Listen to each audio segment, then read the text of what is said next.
Pernah kepikiran nggak sih, apa sih yang bikin sosiologi itu beneran disebut ilmu? Maksudnya, gimana caranya kita bisa ngelihat masyarakat yang isinya manusia semua, kompleks banget, tapi mempelajarinya secara ilmiah?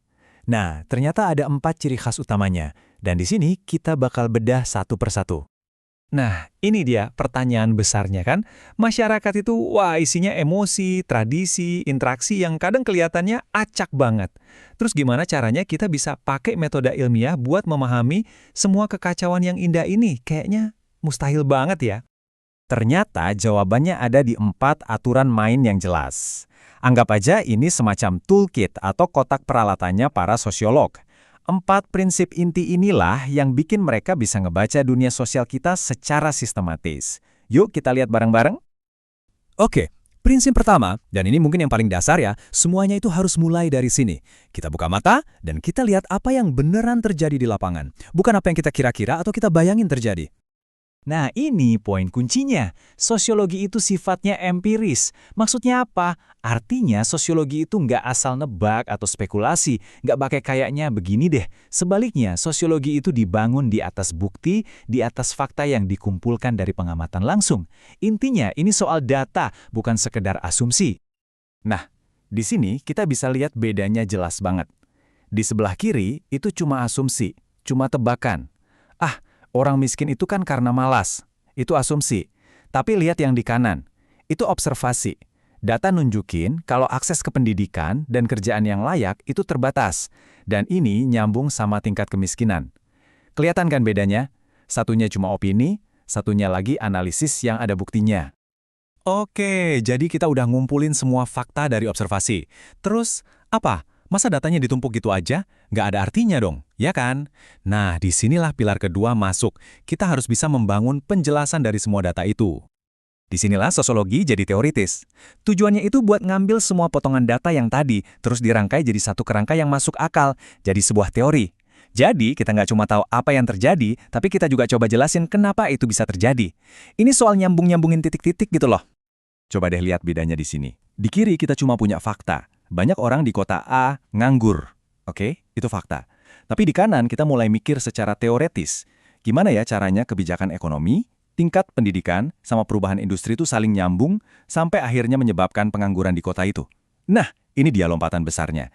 Ini soal ngelihat gambaran yang jauh lebih luas. Nggak ada satupun ilmu pengetahuan yang muncul tiba-tiba dari nol. Setiap penemuan baru itu pasti dibangun di atas fondasi yang udah ada. Dan ini ngebawa kita ke pilar yang ketiga. Ciri yang ini namanya kumulatif. Artinya, para sosiolog itu nggak bikin semuanya dari awal lagi. Ibaratnya nih, mereka itu berdiri di atas pundak para pemikir sebelumnya. Mereka pakai teori-teori lama sebagai titik awal, entah buat diperbaiki, diperluas, atau malah buat dibantah sekalian. Prosesnya kira-kira kayak gini nih. Mulai dari satu teori awal. Terus, ada penelitian baru yang datang buat nguji teori itu. Atau nambahin detail-detail baru. Akhirnya, teori itu disempurnain lagi, jadi pemahaman yang lebih utuh.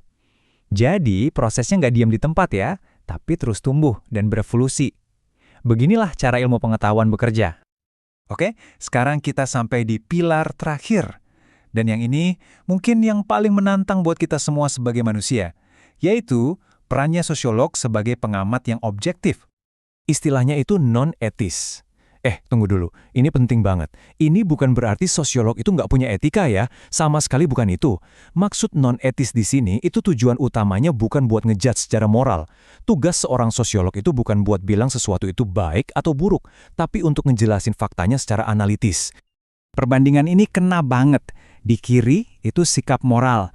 Ketidaksetaraan sosial ini salah dan harus dihentikan. Itu kan sebuah penilaian, sebuah penghakiman. Tapi lihat yang di kanan. Sikap sosiologis itu ngambil langkah mundur dulu, terus bertanya, kenapa ya ketidaksetaraan ini bisa ada? Faktor apa aja yang bikin ini terus bertahan? Terus dampaknya apa aja? Fokusnya jadi pindah dari menghakimi jadi mencoba memahami. Jadi kalau kita rangkum, inilah 4 fondasinya. Pertama, empiris harus berdasarkan bukti. Kedua, teoretis harus bisa membangun penjelasan. Ketiga, kumulatif terus tumbuh dari karya-karya sebelumnya. Dan keempat, non-etis menganalisis tanpa menghakimi. Nah, keempat inilah yang bekerja bareng-bareng untuk mengubah rasa penasaran kita soal masyarakat menjadi sebuah ilmu pengetahuan.